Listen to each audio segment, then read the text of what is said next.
I'm Craig, 29 years old, the family disappointment. That's not an exaggeration. It's what my dad actually called me one Thanksgiving, right after asking me to pass the gravy. He said it like it was a joke, but the smirk on his face told me it wasn't. My mom laughed along, my brother grinned, and I sat there pretending it didn't sting. I've been pretending for a long time. In my family, success had a very specific shape. My dad ran a financial firm.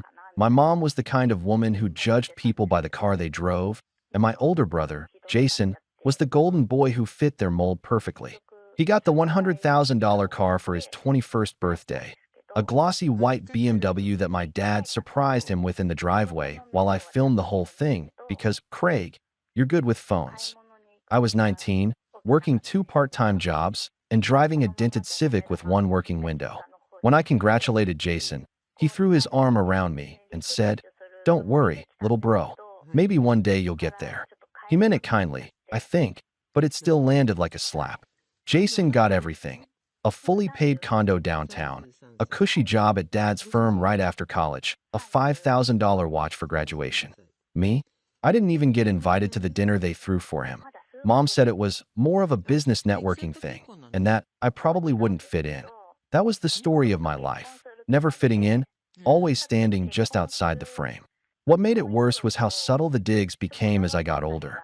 When I dropped out of college to start my own business, they called it a phase. When that business failed, Dad sent me an article titled, "Why Most Startups Collapse Within 2 Years" with the caption, "Interesting read." Mom told people I was still figuring things out, which was her polite way of saying unemployed. At family gatherings, Jason would make these little comments like, "Hey Craig, how's that next big idea coming along?" Followed by his girlfriend's giggle and a pitying glance from Mom. I learned to laugh it off, because arguing never helped. It only confirmed their version of me. Bitter, sensitive, unsuccessful. Still, I kept trying. Quietly. While Jason posted photos from corporate retreats in Hawaii, I was coding in my apartment at 2 a.m. When Dad called to tell me I should come work for him for a few years and learn something real, I politely declined. He said, "Suit yourself," and hung up. I could hear the disappointment in his voice. Not even anger, just that quiet, condescending pity. That hurt more than yelling ever could.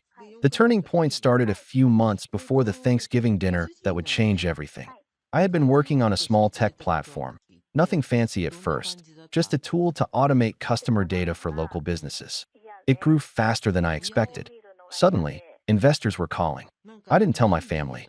Not because I wanted to hide it, but because I knew exactly how it would go. They'd either mock it or, worse, act supportive while waiting for it to fail. I wanted to build something on my own terms, something real, without the constant shadow of my dad's firm or Jason's perfect resume hovering over me. By that point, I had stopped showing up for most family events. The few I did attend were more out of guilt than desire. But that year, Mom insisted I come home for Thanksgiving. "It's been too long," she said. "Your brother's bringing his new girlfriend, and everyone's excited to see you."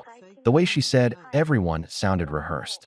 I almost said no, but a small part of me, the part that still hoped maybe they'd finally treat me like more than a disappointment, said yes. The dinner was held at a country club, because of course it was. The kind of place where the napkins were folded like swans and the waiters wore white gloves. I arrived early, wearing the only blazer I owned, a little wrinkled from sitting in my car. When I walked in, I saw my family already seated at a long table. Jason waved, grinning. "Look who decided to show up. The prodigal son returns." Everyone laughed. I smiled and sat down. I told myself I wouldn't let it get to me. Not tonight. But it didn't take long for the old routine to start. Dad asking Jason about quarterly performance. Mom complimenting his girlfriend's elegant taste. Then a casual, "So Craig, what are you doing these days?" I kept it simple. "Still working on a few tech projects." Dad raised an eyebrow. "Tech projects," he repeated, like it was a foreign word. "So, no real job yet." Jason laughed softly. "Hey, he's an entrepreneur, Dad. That's what they call it now when you don't have a paycheck." Everyone chuckled. I felt the old burn in my chest, but I forced a smile. "Something like that," I said. Mom patted my hand gently, like she was comforting a child. "We're proud of you for trying, dear. Not everyone's meant to take the easy route." The dinner went on, full of little jabs disguised as humor. When the wine started flowing, the comments got looser. Jason told a story about how Dad had taught him everything about business and how some people just aren't wired for success. Then came the toast, the moment that stuck in my mind long after that night. Jason stood, glass raised high, his voice loud enough for nearby tables to hear. "Here's to family," he said, "and to my brother, Craig. Maybe someday you'll catch up." Laughter rippled around the table. My hand tightened around my glass, but I didn't say a word. I just looked at him, at all of them, and smiled. A real smile this time, though they didn't know why. Because 15 minutes later, as dessert was being served, the giant TV above the bar flickered. The sports channel cut to breaking news, local business headlines. Tech startup acquired for $40 million, the anchor said, founded by local man Craig Lawson. I didn't even hear the rest. The room seemed to slow down. My dad froze mid-sip. My mom's smile faltered. Jason turned toward the screen, his face draining of color. Then he looked back at me, his voice barely above a whisper. "Wait, that's your company." And that was the moment everything shifted, not just in the room, but in my life. But before I could answer, before I could even process the expression on his face, Dad's phone buzzed on the table. He picked it up, glanced at the screen, and his expression turned unreadable. That was when I knew something bigger was coming. The silence after that headline was the kind that fills every inch of a room and still manages to press against your ribs. Jason's hand hovered midair, holding his wine glass like he'd forgotten what it was for. My mom blinked at the TV, her jaw tight, and my dad's phone buzzed again, this time louder, vibrating against the tablecloth. I just sat there, staring at my untouched dessert, pretending to read the little chocolate tag that said Happy Thanksgiving from Stonebrook Country Club. Dad was the first to speak. "Well," he said, clearing his throat, his voice stiff, "I suppose that explains why you've been so busy." He laughed, but it sounded dry, like a bark that didn't belong to him. Mom finally found her voice. "Craig, why didn't you tell us?" Her tone wasn't proud or amazed. It was sharp, almost accusing. "Do you know how embarrassing it is to find out from a television?" I shrugged lightly. "You never asked." Jason's girlfriend, Emma, blinked between us. "Wait," she said, pointing at the TV that was still looping the headline. "You're that Craig Lawson? The one who founded Circatech?" I nodded once. Jason still hadn't said anything. He was staring at me like he'd just realized I was speaking an entirely new language. "You built that," he finally muttered. "I thought you were still, freelancing or something." "Yeah," I said, keeping my tone calm. "It started small. Took a few years, but it worked out." Dad leaned back, his eyes narrow. "Worked out," he repeated, almost mocking. "So you made a deal behind our backs and didn't think your family deserved to know?" That stung. "It wasn't behind anyone's back," I said. "I just didn't think it mattered to you. You've all made it pretty clear I'm the black sheep." Mom gasped quietly, hand to her chest. "Oh, don't be dramatic, Craig. You've always taken things so personally." Jason finally found his footing. "This is unreal," he said, shaking his head with a small laugh. "So what now, huh? You're the big shot? You going to rub it in our faces?" I looked at him, at that smug half-smile trying to mask whatever panic was bubbling underneath. "No," I said. "I was just here for dinner." But even as I said it, I could feel the room shift again. People at nearby tables were whispering. Someone even clapped me on the shoulder, congratulating me. Jason's expression hardened. Dad didn't like attention that wasn't directed at him, and Jason had inherited that same fragile pride. After that, the night became something else entirely. The table split into two worlds, Mom, Dad, and Jason on one side, tight-lipped and cold. Me on the other, trying to disappear into the linen napkin. They didn't even finish dessert. Dad signaled for the check early, muttering something about needing to discuss things privately. When we stepped outside, the chill hit like a wall. Dad turned to me by the valet stand. "We'll talk tomorrow," he said firmly. "At my office. 10 sharp." I nodded, though I had no idea why I was agreeing. Jason just scoffed. "Can't wait to see how this goes," he muttered before getting into his car. That was the last thing anyone said to me that night. The next morning, I woke up to 23 missed calls, 12 from Dad, 8 from Mom, 3 from Jason. My phone buzzed again before I could even process it. "Dad," I answered. "Where are you?" His voice was clipped. "Home," I said. "You told me 10. It's 9:30. Come now. We need to clear the air." When I arrived at the office, his assistant looked at me like I was a stranger trespassing. She handed me a visitor badge, something she'd never given Jason in his life, and directed me to the conference room. Dad was already inside, seated at the head of the table, papers spread in front of him. "Sit," he said. I sat. He leaned back, studying me for a long moment. "You blindsided us, Craig. You realize that, don't you?" "I didn't think I owed anyone an announcement," I said carefully. His jaw twitched. "You're still part of this family. Whether you like it or not, what you do reflects on us. People are calling.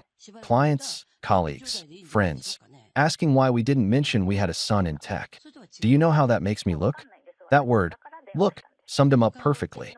My father cared more about appearances than truth. Always had. "I didn't build the company for appearances," I said. "It's not about you." His eyes went cold. "Everything you do is about me. You carry my name, my reputation. You wouldn't even have the brains for that company if I hadn't paid for your education." I bit back a response. I'd paid my student loans myself after dropping out. He'd cut me off the second I left college. But arguing that now would just prove his point. In his mind, I was still the ungrateful kid. He slid a folder across the table. "I spoke to some people," he said. "We could bring you under the firm's umbrella, merge your work with ours. It would make sense. We can position it as a family success story." I stared at the folder. "You want to take credit?" I said flatly. He frowned. "Don't be childish. It's business. You could use guidance managing that kind of money. Let us help." By us, he meant him. I stood slowly. "Thanks, but I'm good on my own." His voice sharpened. "Don't be foolish, Craig. I can help you avoid the kind of mistakes you're known for." I froze. "Mistakes?" He sighed like he pitied me. "Your track record isn't exactly spotless. You've had failures. You lack discipline. Jason's got the right mindset. He could be a real asset to your company." There it was. The pitch. "You want Jason involved?" I said. "I want this family united." He corrected, which meant the same thing. I left before I said something I'd regret. That night, Mom called. Her voice was sugar over vinegar. "Honey, your father just wants what's best. He's worried you're in over your head." "I'm fine, Mom." "I know, sweetie, but 40 million is a lot to handle. Maybe talk to Jason. He's got experience with these things." I laughed quietly. "You mean Dad handles everything for him?" She sighed. "Craig, you always assumed the worst." But I wasn't assuming. I'd lived it. Every time Jason stumbled, Dad cleaned it up. When Jason lost $60,000 in bad investments, Dad called it a learning opportunity. When I missed one rent payment years ago, Dad called it proof you're not responsible. For the next week, my phone wouldn't stop ringing. Jason sent me a long text about joining forces and doing something big together. I ignored it. Then came the dinner invite from Mom, just to talk things through. Against my better judgment, I went. Dinner was at their house, the same one filled with pictures of Jason's graduation, Jason's awards, Jason shaking hands with Dad's business partners. There was exactly one photo of me, shoved on a side table, half cropped out of a family shot. Jason greeted me with a wide smile that didn't reach his eyes. "Hey man, look at you, Mr. Big Deal." He clapped my shoulder a little too hard. "Hey," I said, sitting down. Dad didn't waste time. "Your brother's got a proposal," he said. Jason leaned forward. "So here's the idea. You've got the tech. I've got the connections. We can scale this thing tenfold. I bring in clients, investors, infrastructure. You handle the product. Equal partners." I blinked. "Equal?" He nodded earnestly. 50-50. Dad nodded approvingly, like it was already decided. "It's a win-win. You get stability, he gets exposure. Everyone benefits." I stared at both of them. "You realize my company was just acquired. There's no partnership to offer." Jason smirked. "Come on, man. Don't play coy. You'll start another one, right? You've got talent. And we can back you this time, properly." Mom placed her hand on mine. "Craig, think about it. Families should help each other." I looked at their faces, hopeful, expectant, greedy. It wasn't about family. It was about control. They couldn't stand that I'd done something without them. I stood. "Thanks for dinner," I said. Mom's smile faltered. "Craig, I'm glad you're proud," I said, "but I don't need managing partners, or mentors, or help." Dad's voice hardened. "You're making a mistake." "Maybe," I said, grabbing my coat. "But it'll be my mistake." I left before they could stop me. That should have been the end of it, but of course it wasn't. Over the next few days, Dad started calling people he knew in tech and finance circles, checking in, offering advice, clarifying details. It didn't take long before a few of my old contacts told me he'd been introducing himself as a key backer of my company. When I confronted him, he brushed it off. "I'm just helping establish credibility," he said. Then Jason posted on LinkedIn a long, self-congratulatory post about learning from family success stories. It included a picture of us at Thanksgiving and a caption that read, "Proud of my brother for carrying the Lawson name into tech innovation. Excited for what's next together." We weren't working together, not even close, but he was already telling people we were. That's when I realized they weren't just trying to share the spotlight. They were trying to take it, and I knew exactly what I had to do next. But before I could act, something happened that changed everything. Something that showed me just how far they were willing to go to drag me back under their control. The betrayal didn't come as a sudden explosion. It came like a slow leak, quiet at first, almost invisible. But by the time I noticed, the damage was already spreading. It started with an email I wasn't supposed to see.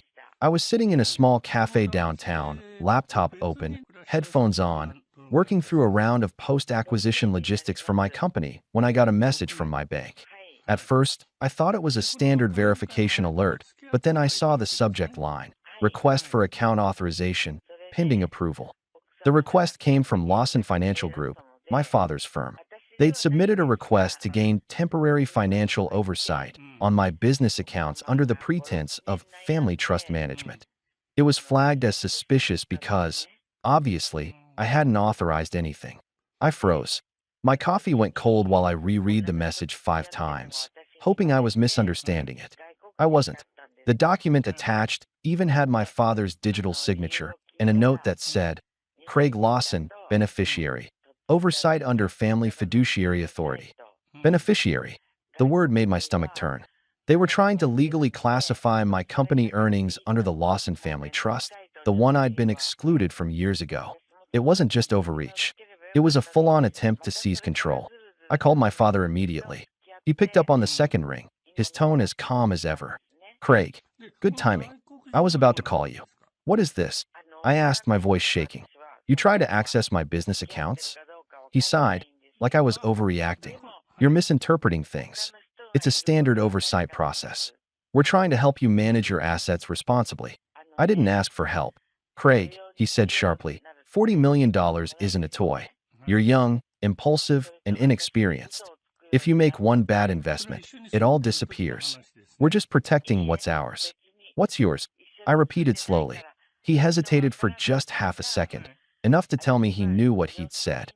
"You're part of this family," he said finally. "That means you represent the Lawson legacy. The company's success reflects on us. It doesn't belong to you," I said. "You wouldn't even be here without us." That was it. I hung up before I said something that would burn every bridge left. But it didn't stop there. Over the next few days, weird things started happening. My accountant called, confused, asking why there were duplicate inquiries on my tax documents. My lawyer mentioned that someone had tried to request information about my non-disclosure agreements from the acquisition firm. Someone else, anonymous, had even contacted one of the venture capital groups I'd worked with, asking if I'd ever mishandled funds. The pattern was obvious. My father and brother were trying to dig their way in through back channels, probably hoping to find something they could use as leverage. It all came to a head a week later, when I got invited to what I thought was a networking brunch at a hotel downtown.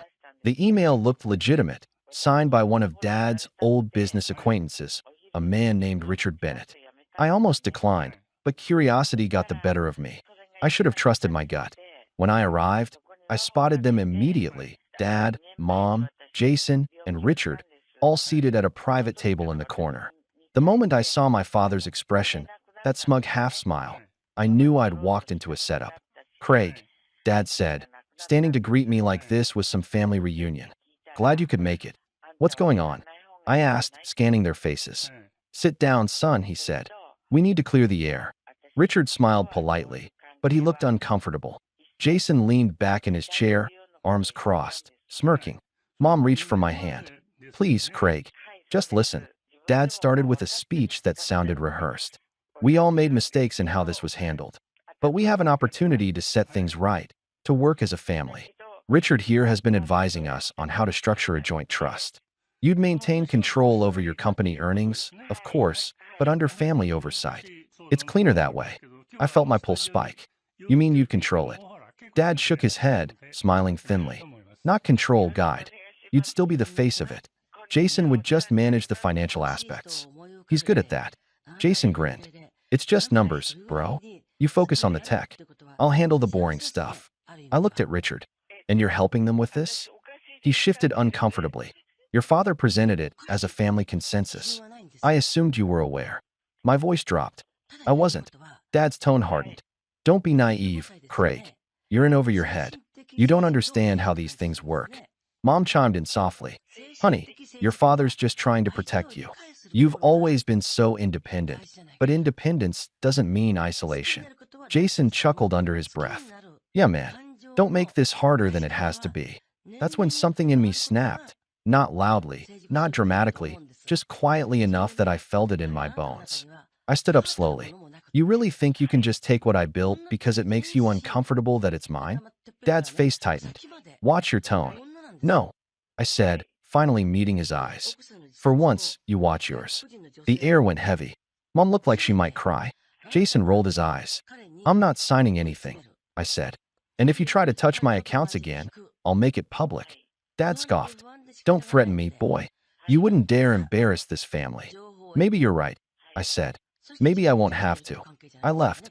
But even as I walked out, I could feel Jason's glare on my back, like a warning. That night, the real betrayal hit.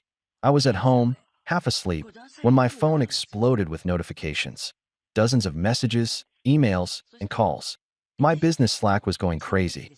A client had posted on social media, tagging me directly.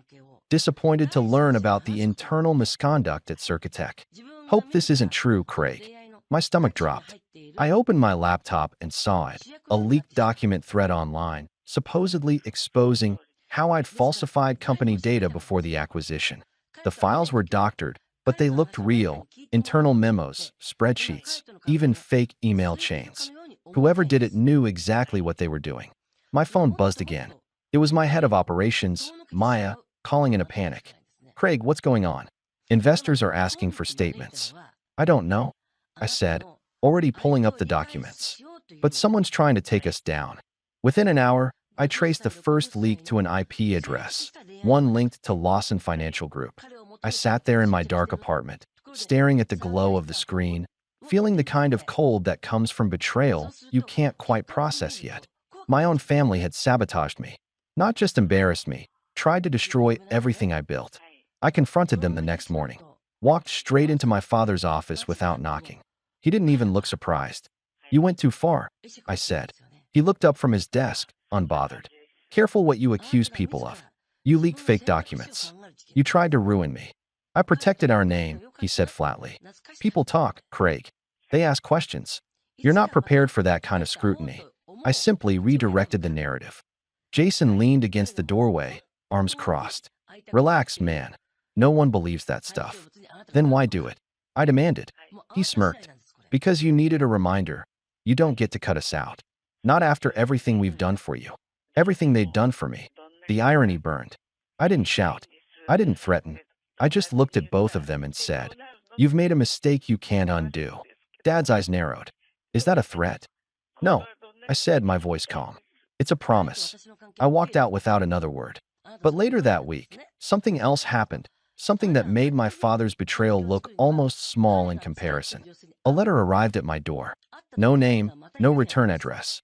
Inside was a printed email thread between Jason and one of my acquisition partners. The message was short but devastating. Hey, appreciate your time earlier. Just to confirm, the offer still stands. We'd be willing to negotiate directly if Craig steps back. Family would make a much better public face for Circatech. We can handle the optics quietly. It was signed, Jason Lawson. That was the moment the last bit of doubt left me. They weren't just trying to share my success. They wanted to take it.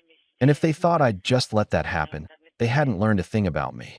I didn't sleep that night. I couldn't. The letter sat on my desk like a quiet confession.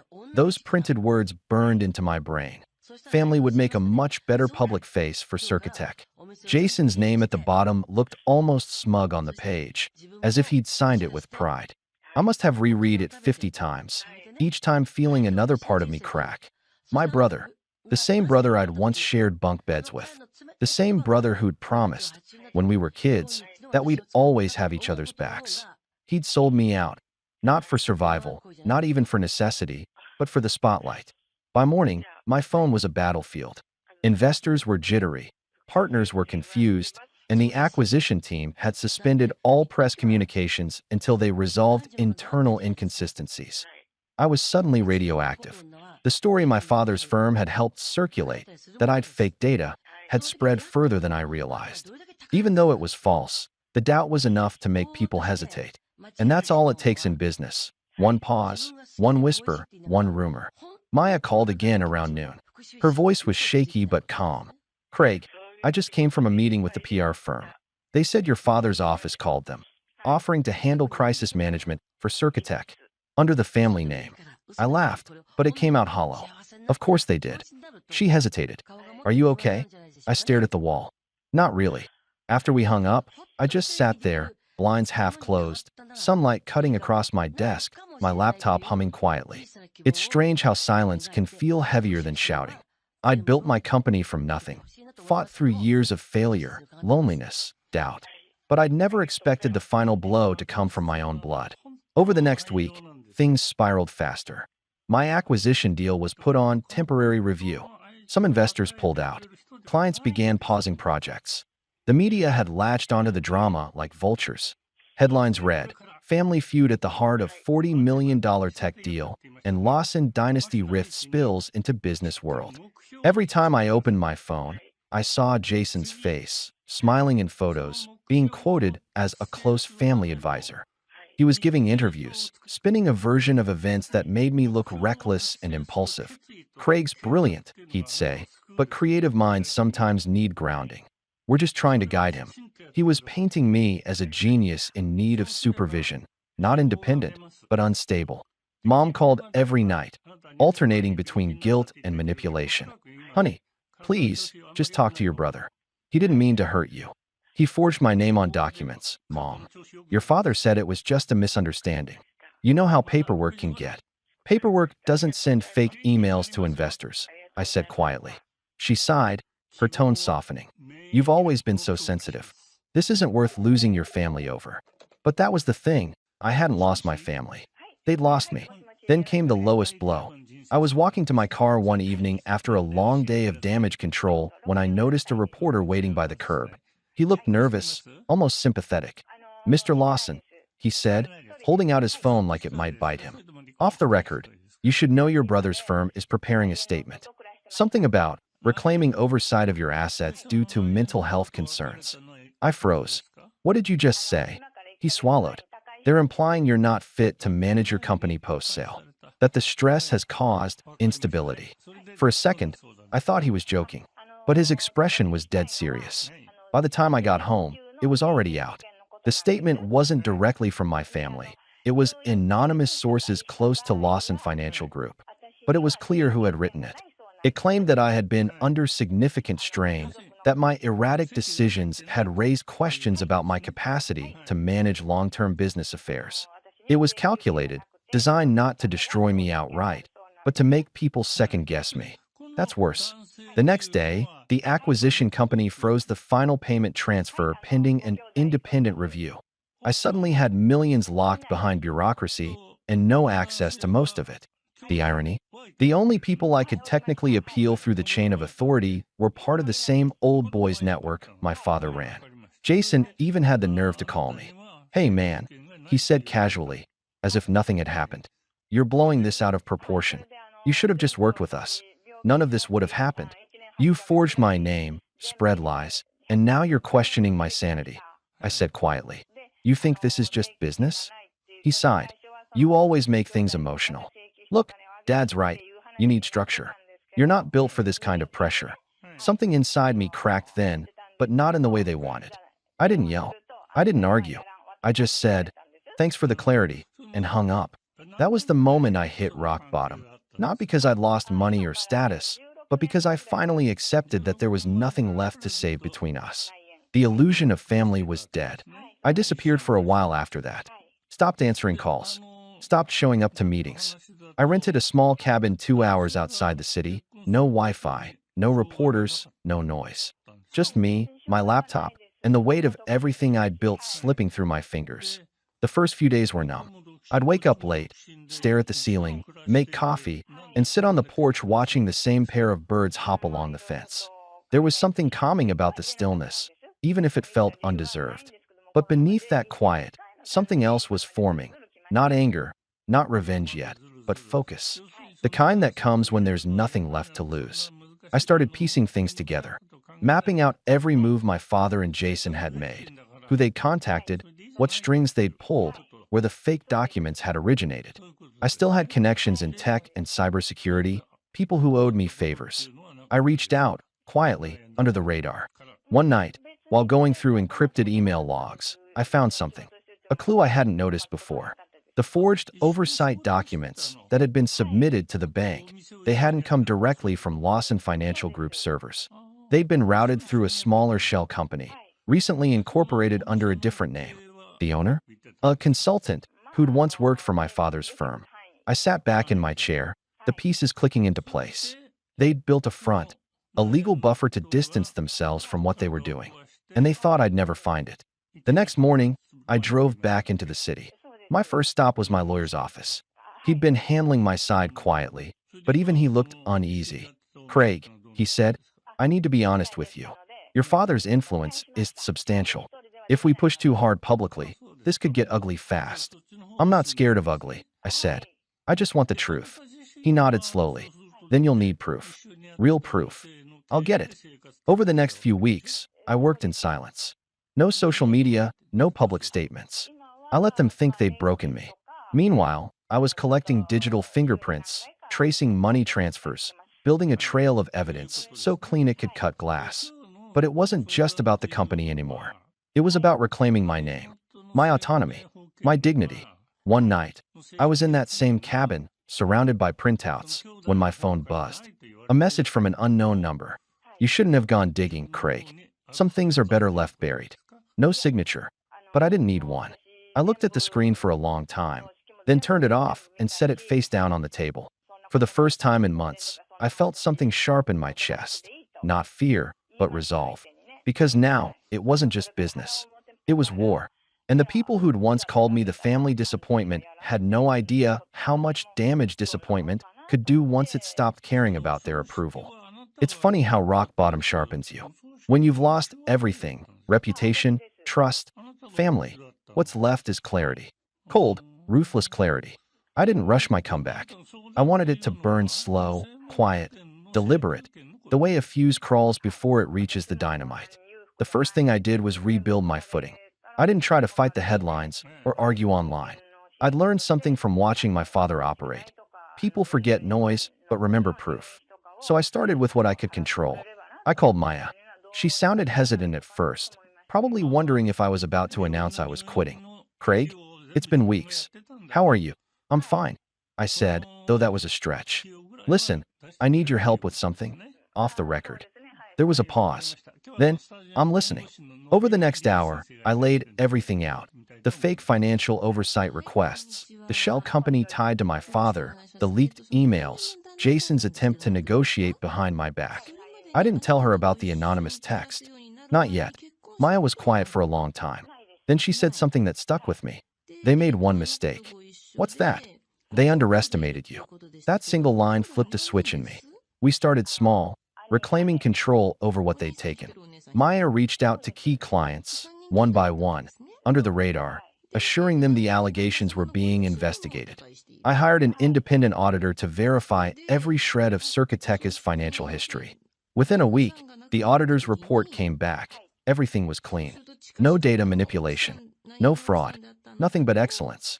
That gave us leverage, not enough to restore the acquisition yet, but enough to plant doubt about my father's concerns. Next, I met with an old friend, Tomas, a cybersecurity expert I'd helped years ago when his startup almost collapsed. He owed me one. When I told him about the forged documents and the shell company, he grinned. You want me to find who really did it? I want you to make it undeniable. For 2 weeks, Tomas dug into digital mud. Every night, he'd send me updates, IP traces, VPN logs, server timestamps, the works. It was a ghost hunt until one night he called me, excitement in his voice. Got something. You're gonna like this. He'd traced the origin of the forged documents to a laptop registered under Lawson Financial's network, specifically Jason's credentials. But here's where it got interesting. The files were uploaded from a remote connection during business hours when Jason was supposedly off-site meeting clients. Meaning, he tried to cover his tracks by bouncing through the firm's proxy, but Tomas had pieced it back together. It was enough. Not to take them down yet, but enough to start planning how. Meanwhile, something else started to happen. The narrative began shifting. A tech journalist who'd covered my acquisition months earlier reached out privately. I've heard whispers about what your family's been doing. If you're ready to talk, I'll listen. I didn't respond right away. Timing mattered. I wanted all the dominoes in place first. Then came the call I'd been waiting for from the acquisition company's legal division. Mr. Lawson, the attorney said, the review is complete. Your name has been cleared. We'll proceed with the final disbursement this week. I didn't celebrate, not outwardly. But when I hung up, I sat in my car for a long time, just breathing. That was the first real victory. Not just for me, but against them. But I wasn't done. Once the funds were released, I made a few quiet moves. I opened a new holding company under a different name, Laro Group. No ties to the Lawson family. No familiar executives. I transferred assets, patents, and rights connected to my upcoming projects there. It was airtight, legal, and invisible. Then I started my next venture. I called it NodeTrack, an AI platform that automated back-end infrastructure for startups. It was exactly what I wished I'd had when I was building Circatech. Within 3 months, early investors were lining up. Within 6, it was already valued at $10 million, privately. I made sure no public filings mentioned my last name.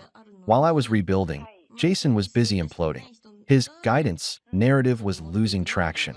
Without my silence to fuel it, the press started digging. A few journalists noticed discrepancies in his story, conflicting timelines, self-contradicting claims. Then one outlet published a piece highlighting possible misconduct within Lawson Financial's PR outreach related to my defamation. I didn't even have to do anything.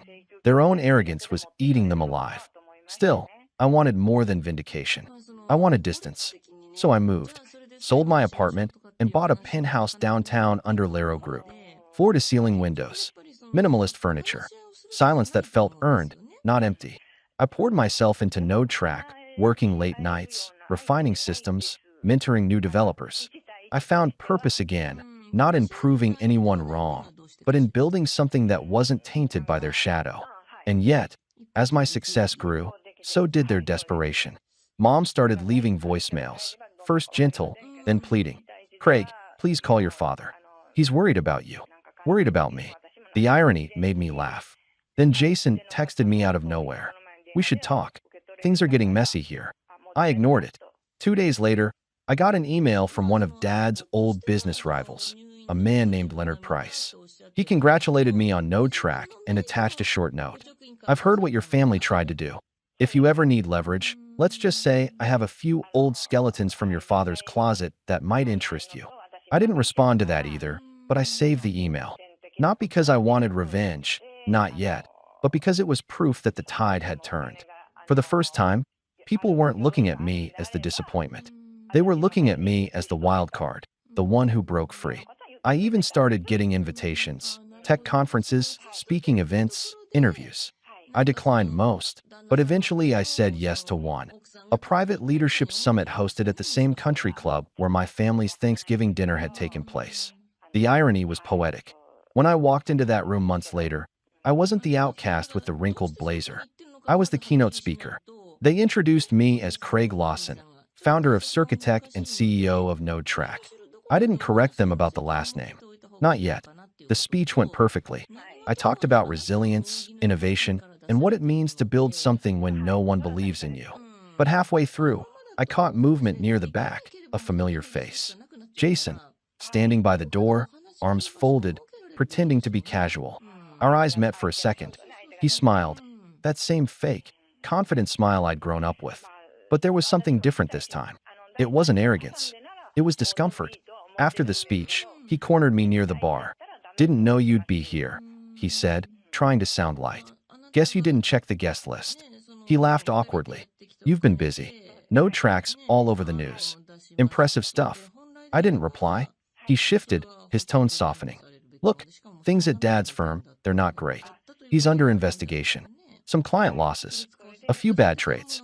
He's not handling it well." I sipped my drink. "That's unfortunate." Jason's jaw tightened. "Come on, man. You don't have to act like this. We're family, are we?" He exhaled, frustrated. "You can't seriously hold a grudge forever. You won. Isn't that enough?" I looked at him for a long moment, then said quietly, "You still think this was about winning?" He didn't answer. That night, I drove home in silence, city lights streaking past the windshield. I should have felt satisfied, vindicated, even. But deep down, I knew this wasn't over. They hadn't learned anything. They hadn't apologized. They hadn't even acknowledged what they did. Still, life was finally stable. Node Track was booming, my reputation restored, and the acquisition funds safely under my control. The same people who once ignored me now wanted to partner with me. My name was quietly building weight in circles my father could never reach. And yet, there was still a part of me, that quiet, buried part, that wanted closure. Not revenge, just truth, laid bare. That chance came a month later, when I received a call from a journalist who'd been investigating Lawson Financial for months. "Mr. Lawson," she said, "you might want to see something before it goes public." She sent me a file, dozens of internal documents, recordings, emails. It was everything. Illegal transfers, fake partnerships, manipulation of client funds. All of it pointing to my father's firm and Jason's involvement. I scrolled through the evidence, my heart pounding. For the first time, I realized I wasn't just holding proof of their betrayal. I was holding power. And I knew exactly how to use it. But before I did, I wanted to see just how far they'd fall on their own. So I waited, silently, as the walls began to close in on the Lawson empire. It started with whispers, then audits. Then, finally, something that even my father couldn't buy his way out of, a federal investigation. When the investigation into Lawson Financial became public, I didn't have to lift a finger. News outlets that once ignored me were now plastering headlines across every feed. Lawson Financial under federal scrutiny for fraudulent activity. It was almost poetic. The same machine that had once chewed up my name was now turning on my father's empire. But I wasn't celebrating. Not yet. I'd learned to wait, to let people show how desperate they could get before the final push. Within a week, Jason called me. I let it ring twice before answering. "Craig," his voice cracked slightly. "You've seen the news." "I have." He exhaled shakily. "They're saying doctored documents. That we falsified financials. You know that's not true." "Oh, I do," I said calmly. "I know exactly who falsified documents." There was silence, then a nervous laugh. "Okay, look, I made mistakes, but I didn't do that. It was Dad's idea. He said we had to protect the family name. I was just following orders." Jason always reverted to that, the obedient son defense. Convenient when things got messy. "I can't help you," I said. "You made your choices." "Craig, please," he said, desperation bleeding into his tone. "They're coming for me now. I need you to talk to your contacts, the tech press, the auditors. Tell them I had nothing to do with it." I stared out my window, city lights glinting like cold stars against the skyline. "You didn't have a problem using my name when it suited you," I said quietly. "Now you want me to clean yours? Come on, man. You're not really gonna just watch me go down." "I'm not watching," I said. "I'm remembering." I hung up, but I wasn't done. His panic gave me something I'd been waiting for, timing. If Jason was breaking, that meant Dad was cornered. And when men like my father feel cornered, they start making sloppy moves. Through Tomas, I learned the investigation had traced one of the shell company accounts to an offshore fund in Dad's name. The same one he'd used years ago to hide money during a market scandal. That account, Tomas discovered, was still active. Worse, it had recent transactions, including payments to the consultant who forged my documents. It was the missing piece. I met Tomas in a dim cafe that night. He slid a flash drive across the table. "Everything you need. Transaction history, transfer records, timestamps." They tried to erase them, but I found backups. I picked it up carefully. This could ruin him. Tomas smirked. That's the point, right? But I didn't want just ruin. I wanted revelation, a moment they couldn't talk their way out of, where every mask fell off in front of witnesses who mattered. And Thanksgiving was coming again. Mom sent the usual group message. Family dinner, same place, 6 p.m. Let's put the past behind us. I almost deleted it. Then I realized it was the perfect stage. When the night came, I arrived early. Same country club, same polished silverware, same warm lighting. The last time I'd walked in here, I was the disappointment. This time, I was the storm they didn't see coming. They arrived one by one. Mom first, dressed like she was attending a photo shoot. Then Jason, pale and tense. And finally Dad, looking worn down, though still trying to project authority. He greeted me with forced warmth. Craig, glad you came. I nodded. Wouldn't miss it. We made small talk. It was brittle. Every word felt like it might shatter. Halfway through dinner, Jason finally snapped. Are you happy now? He asked, voice tight. You got what you wanted. The company's collapsing. Dad's reputation is shot. My career's done. I set my fork down. You did that yourselves. Dad's tone sharpened. Don't take that tone with your brother. He's paid enough for your grudge. My grudge. I said softly. You framed me. You stole from me. You tried to bury me. And now you want pity. He leaned forward, eyes cold. You're still bitter. You think success makes you righteous? You wouldn't even have that success if it weren't for this family. I smiled slightly. Funny. I used to believe that too. Then I pulled out my phone, opened a file, and slid it across the table. It was Tomas's compilation, time-stamped bank records, emails, offshore transfers, everything. Dad's expression froze. Jason leaned in and went white. Mom just whispered, "What is this?" Proof, I said simply. Every transfer, every forgery, every payment tied to your consultant. It's all there. You didn't just break the law. You tried to drag my name through it too. Dad's hand trembled slightly, though he tried to hide it by folding his napkin. You think this will help you? You're as much a Lawson as we are. If this comes out, your name's in it too. I leaned back. No, Craig Lawson is done. Everything I own now, my company, my assets, they're under Laro Group. Clean, independent, untouchable. You taught me to cover my tracks. I just learned better. Jason looked at me like he'd seen a ghost. You planned this, he whispered. For a while, I said. You wanted control. You wanted the family name to mean something again. Well, now it will. Dad glared at me, fury barely contained. You wouldn't dare expose your own father. I looked him dead in the eye. You stopped being my father when you tried to destroy me. For a long time, no one said anything. The only sound was the soft hum of the dining room and the distant clink of glass. Then I stood. You should probably call your lawyer, I said. Because tomorrow morning, this goes to the investigators. All of it. Mom grabbed my arm. Craig, please. Don't do this. You'll ruin us. I paused. You ruined me first. Then I walked out. The next morning, I didn't send the file. Not to the authorities, not yet. I sent it to the journalist who'd contacted me months earlier. She'd been waiting for a follow-up, and I gave her everything. Within 48 hours, the story broke. New evidence links Lawson Financial to international fraud ring. Sources suggest internal whistleblower. The photos were everywhere. Dad leaving his office surrounded by reporters, Jason shielding his face from cameras, Mom looking lost in the background. By the end of the week, federal agents raided Lawson Financial's headquarters. Accounts were frozen, assets seized. Jason was named as a cooperating witness, which told me he'd turned on Dad the second things got bad. Typical.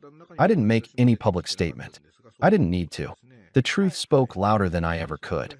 But the best part came later that month, when the same news channel that had once broadcast my company's acquisition now ran a special segment on the fall of Lawson Financial. The reporter ended with a line that almost made me laugh.